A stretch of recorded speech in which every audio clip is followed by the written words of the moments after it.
Sejam bem-vindos ao nosso primeiro episódio da terceira temporada. Já estamos na terceira temporada do Conforcast. E hoje, eu não sei se vocês estão vendo aqui, mas eu tô começando esse episódio de uma forma diferente. Temos aqui uma mão biônica, porque esse episódio é especial sobre próteses biônicas de membros superiores. A gente vai ter aqui um pouquinho de aula sobre essa mão biônica, que eu vou mostrar até pra vocês aqui, ó. Tem toda uma mobilidade aqui, vou colocar essa prótese aqui pra depois a gente falar um pouquinho sobre ela. E pra quem não sabe, eu sou a Letícia Fabri, hoje eu tô aqui com uma regata branca, cabelo enrolado, tô de óculos, pele branca toda tatuada, e o meu convidado é o David. O David que já trouxe aqui um monte de troféu, hein, David? Tem que apresentar as conquistas, né? Para as pessoas saberem o resultado, né? E tem mais medalhas, troféus que não couberam aqui na mesa.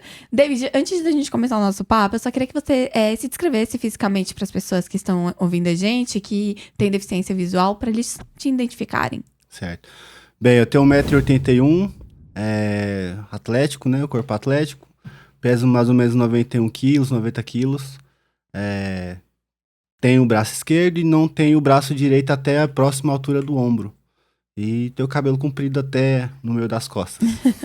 Arrasou. E ó, antes da gente começar o nosso papo, só queria lembrar vocês que, pra quem não conhece, tem o crédito acessibilidade. E pra você saber mais sobre o crédito acessibilidade, vai passar um QR Code aí na tela pra você. Mas você pode financiar a sua prótese em até 60 vezes com juros menores no mercado. Então, clica, aponta a câmera do seu celular no QR Code aí pra vocês terem mais informações. Assim você pode conseguir sua prótese, sua cadeira de rodas, toda a acessibilidade pra sua casa, tá bom?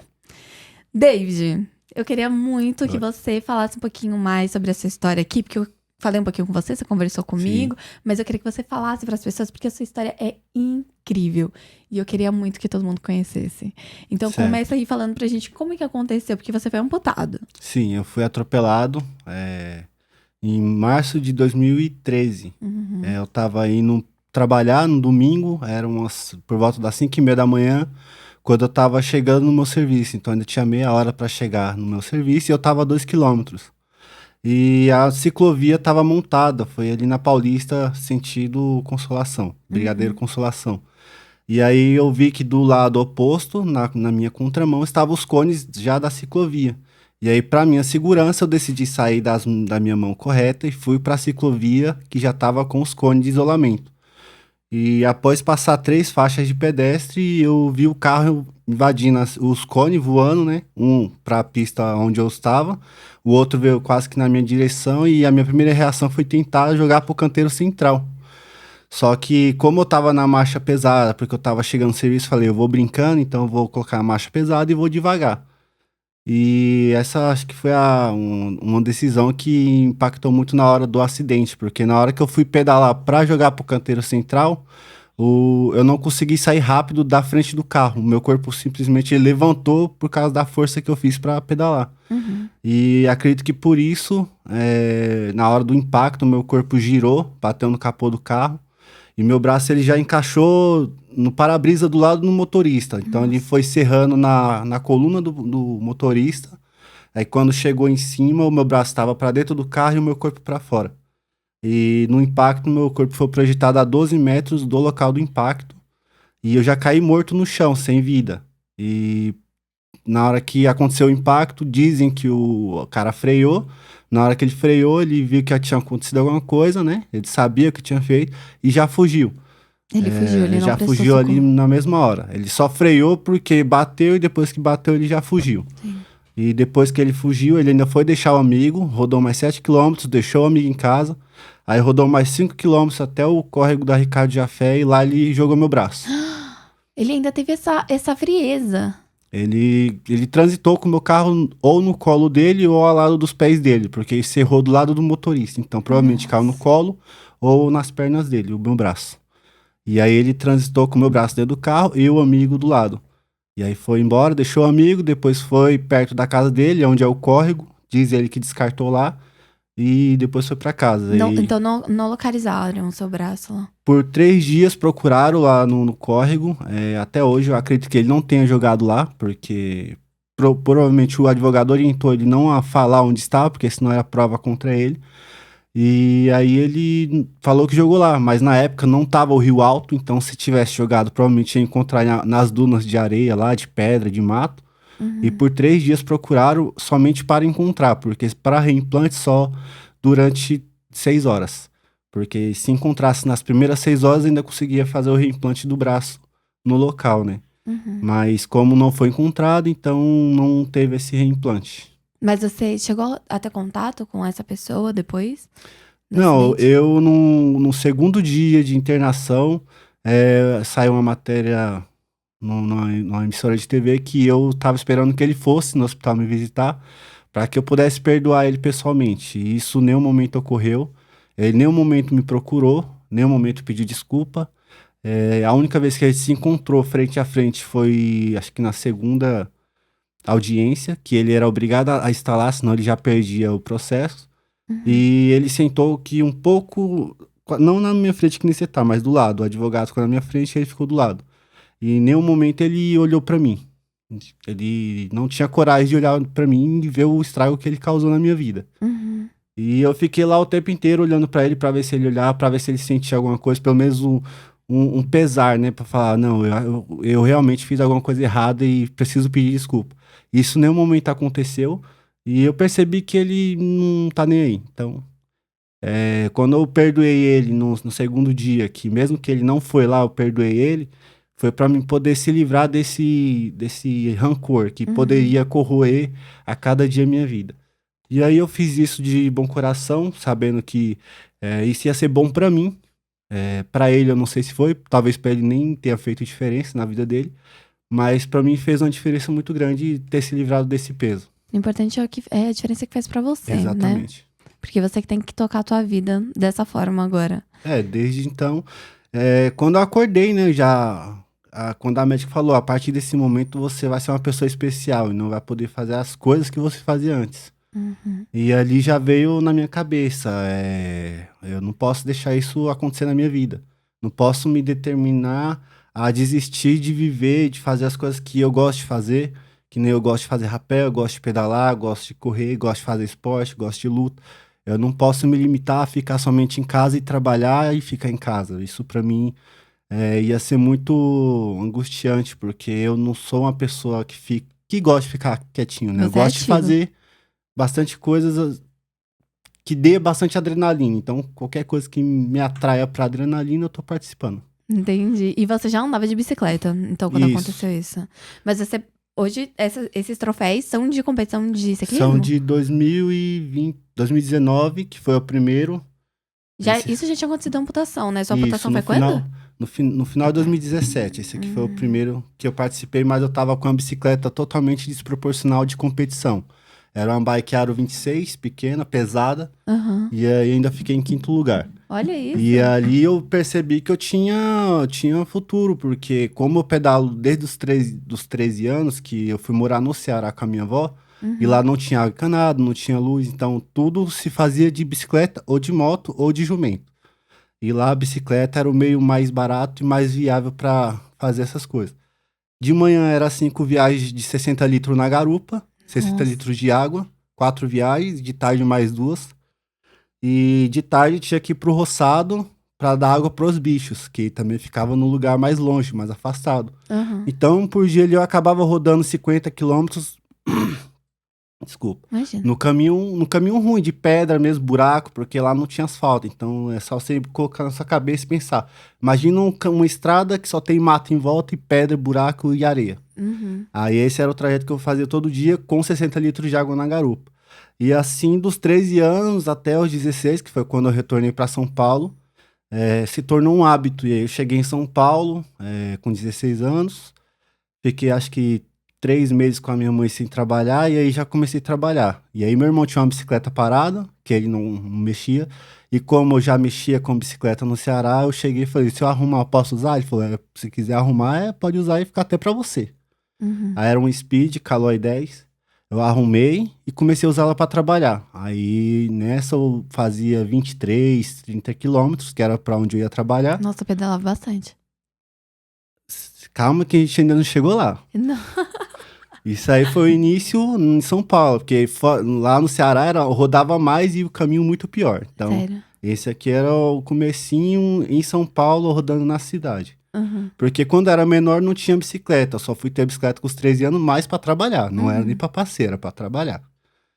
E quando passou eu saí desse emprego, eu fui trabalhar no centro, que aí já rodava 20 quilômetros pra ir, mais 20 pra voltar, então já dava 40 por dia. Então, meu corpo já é bem acostumado com carga, porque 60 litros de água na garupa não é fácil. Uhum. E quando você roda na cidade, é diferente de você rodar na terra. Então, quando passou um tempo, até os 21 anos eu trabalhava com a bicicleta. Sempre, dos 16 até os 21, sempre foi a bicicleta para trabalhar, para ir e voltar. Uhum. E aos 21 eu estava indo trabalhar no ICESP, Instituto do Câncer, ali na Dr. Arnaldo. Foi quando eu fui atropelado, Isso foi em 2013. 2013, então já faz 11 anos. 11 anos, fez 11 anos esse ano. Entendi. Quando aconteceu isso, como que foi pra você, já que você já gostava de bike, como que foi pra você? Você pensou que você não ia poder voltar a andar de bicicleta? Foi o que veio na minha cabeça lá no hospital, quando a médica falou que eu não poderia fazer as coisas que eu fazia antes. E aí, passando o primeiro dia, né, que falei, não, isso não pode acontecer comigo, eu não vou deixar isso acontecer comigo. Uhum. Aí, no terceiro, quarto dia, eu me lembrei de um menino que morava perto da minha escola, que eu acho que ele tinha paralisia infantil, e um lado do corpo dele funcionava bem, o outro tinha deficiência. E ele andava de bicicleta na rua, empinava, fazia graça, eu falei, ó, o menino é bom mesmo. Uhum. E aí, isso veio na minha cabeça lá no hospital, e eu falei, não, se ele consegue, por que que eu não posso voltar e conseguir também? E aí, quando eu saí do hospital, fiquei quase 15 dias internado. E aí, no primeiro mês, no segundo mês, eu falei com a minha mãe pra gente ir na bicicletaria pra ver os preços, né? Porque eu não ia poder comprar porque eu não tinha dinheiro, porque eu não tava nem trabalhando. E aí, pra minha surpresa, o dono da bicicletaria me conhecia de outras vezes, que eu levei minhas bicicletas lá pra arrumar. E aí, ele se lembrou do que tinha ocorrido, que era recente ainda. E ele pediu pra mim ver uma bike lá, né? Que eu gostasse. E eu vi um Speed Galo. E aí eu gostei dela, ele falou, desce ela aí. Aí não tinha nem preço na bicicleta. E quando ele desceu, ele falou, ó, eu tô te dando ela, é pra você. Eu não quero que você me pague nada. Nossa. Aí ali pra mim foi uma alegria, né? Porque eu não tinha um mínimo de condição de comprar a bicicleta que ele me deu. Uhum. E ele fez aquilo ali, ele me motivou a retornar o quanto antes pra minha atividade que eu mais gostava de fazer. E no terceiro mês, a minha mãe continuava deixando eu não andar. Ela tinha medo, Ela né? passou a corrente na bicicleta pra mim não andar. E aí eu entendi, até porque eu ainda tava com a minha mão lesionada, eu fiquei com um pino no dedo, é tanto que ele é torto. O pulso, ele é fora do lugar, ó. Nossa. Então eu fiquei com tala na mão por quase 5 meses. E aí nesse período aí de recuperação, eu também não fiquei lá pressionando, né? Aí no quarto, quinto mês depois do acidente, minha mãe foi resolver os negócios no hospital, meu, né? E aí eu achei a chave da corrente. E aí fui lá, abri e comecei a rodar na rua, né? Pra tentar o equilíbrio, porque eu não sabia como eu ia lidar em cima da bicicleta. E aí eu tava meio ruim no começo, tava meio que pondo o pé no chão, levantando. Uhum. Mas acho que na terceira tentativa já deu certo, já consegui me equilibrar, só não sabia como parar. Porque pra frear eu coloco as duas mãos. Uhum. E aí depois de um tempo eu aprendi que eu posso fechar as duas pernas no quadro e segurar meu corpo em cima do banco e não... Nossa, Porque eu o não sabia risco disso. da bicicleta você frear só com a mão sem uma adaptação é o seu corpo ser projetado pra frente, que o Aham. speed é uma bicicleta rápida. Quando você freia, o corpo vai embora. Uhum. E aí, depois que eu aprendi, eu já comecei a rodar aos 30. Mas no começo, aí alguém falou pra minha mãe que eu tava pegando a bicicleta escondido. Aí ela comeu meu toco. Falou, você quer se machucar de novo? Você nem se recuperou? Eu falei, mãe, Tadinha, ela tava com eu já tô medo. bem melhor, já passaram 5 meses, eu já tô conseguindo andar. Aham. Aí ela insistiu pra mim não andar, passou uns 7 meses depois do acidente, ela desistiu. Falou, não tem como amarrar esse menino, não.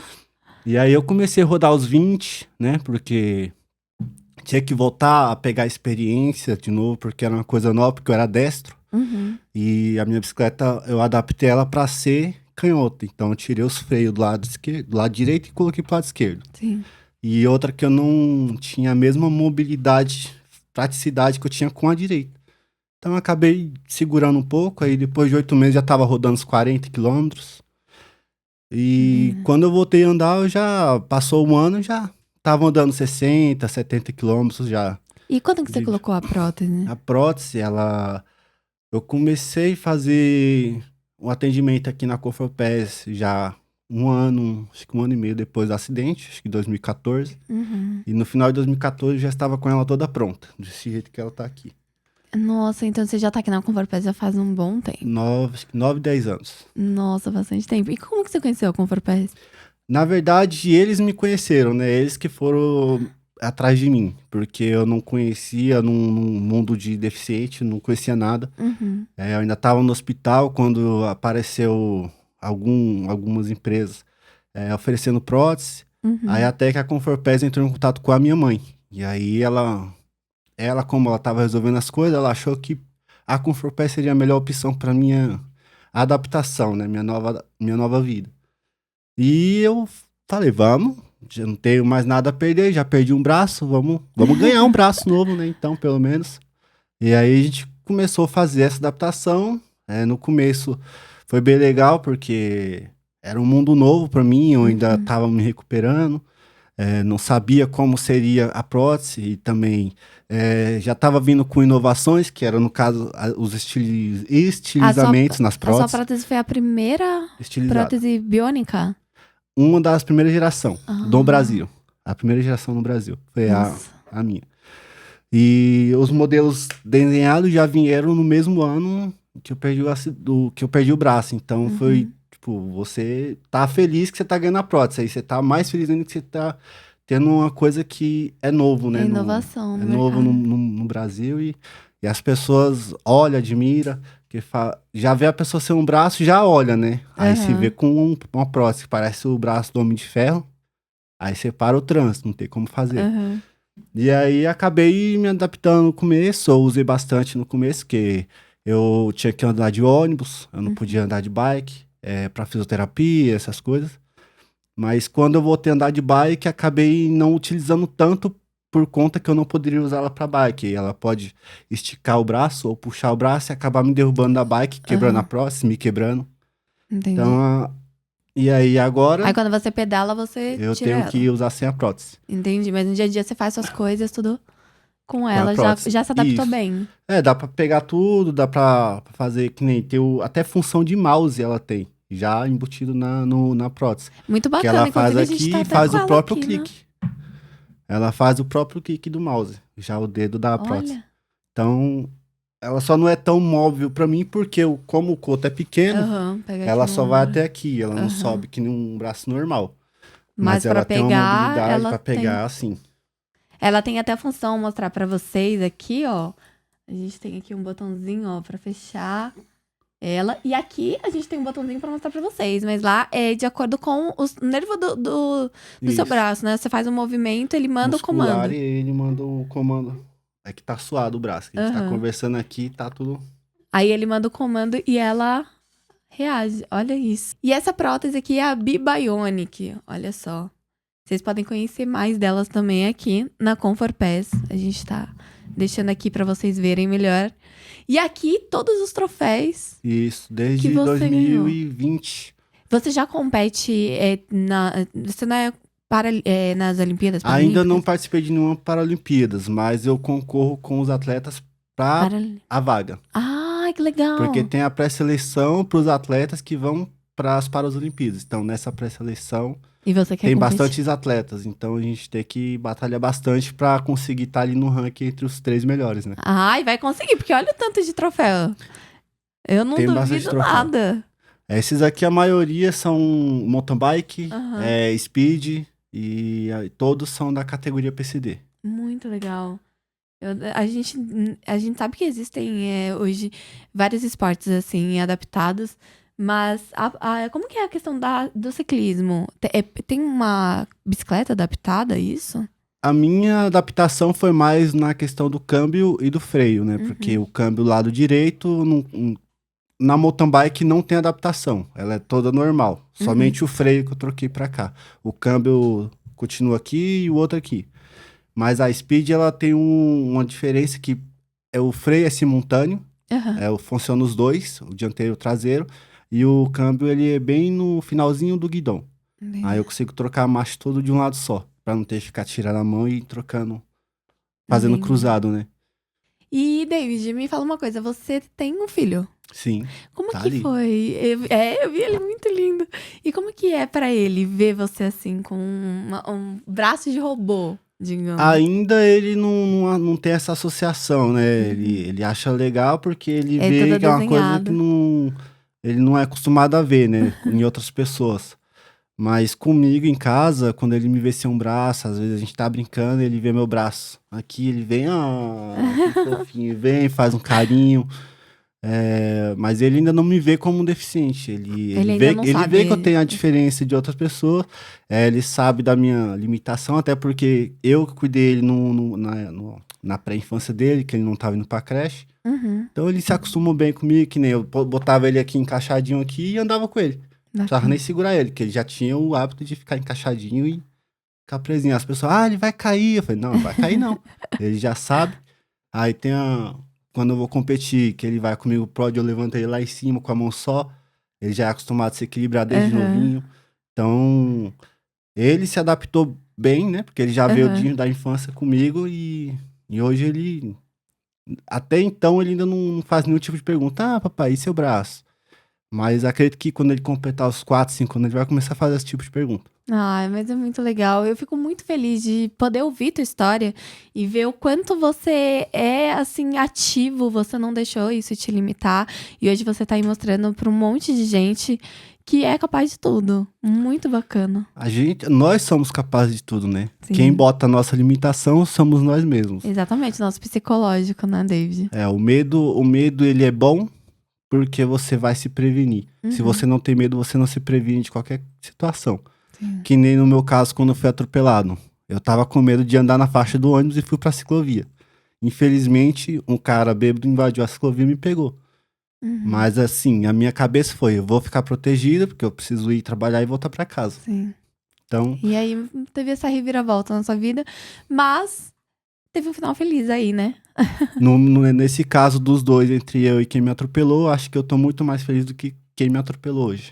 Aí, tá vendo? Você mostrou que você é capaz, que isso não te impediu, né? Isso, porque eu falo pra todo mundo, quem que vai passar no consultório desse cara dizendo que é psicólogo? Um cara que não sequer assume o próprio erro. Porque perante a justiça, o advogado dele alega que eu atropelei o carro dele. Nossa, com certeza. Só falta de falar que eu arranquei o braço dele. Porque é um absurdo ainda chegar no juiz ter que ler o papel lá e falar que eu atropelei o carro do cara. E eu tava de bicicleta e ele de carro. É cada coisa que a gente tem que passar, né, David? Mas eu queria prolongar aqui a conversa, mas a gente vai ter que já encerrar, já estamos no finalzinho. Só que antes eu queria te fazer uma pergunta que eu sempre faço para todos os nossos entrevistados aqui. A vida tem várias cores. A gente tem uma campanha super linda na Conforpés sobre a vida ser colorida. Mas para você, qual cor mais te representa? O azul. O azul tem um motivo? Porque o azul, boa parte, ele é maioria, né? Você olha pro céu, o céu é azul. Você olha pro mar, o mar é azul. Então, eu não acho que me representa muito mais ser imenso. A infinidade do azul, né? Gostei muito da sua resposta, muito obrigada. E muito obrigada por você participar aqui do nosso Conforcast. Eu que agradeço o convite. Espero que você volte aqui falando que entrou para Paralimpíadas, que a gente vai acompanhar você. Vamos batalhar para isso. Obrigada. Tem que ultrapassar os primeiros colocados. Arrasou, obrigada, David, mais uma vez. E para você também, já sabe, se você quer a sua prótese, você tem como com crédito acessibilidade, tá? Vai ter o QR Code aí na tela para você. Você pode conseguir sua prótese, sua cadeira de rodas, qualquer item de acessibilidade que você precisar. E fica ligadinho aqui no canal da Conforpés, nas redes sociais, para vocês acompanharem mais histórias incríveis, assim como a do David. Muito obrigada e até a próxima.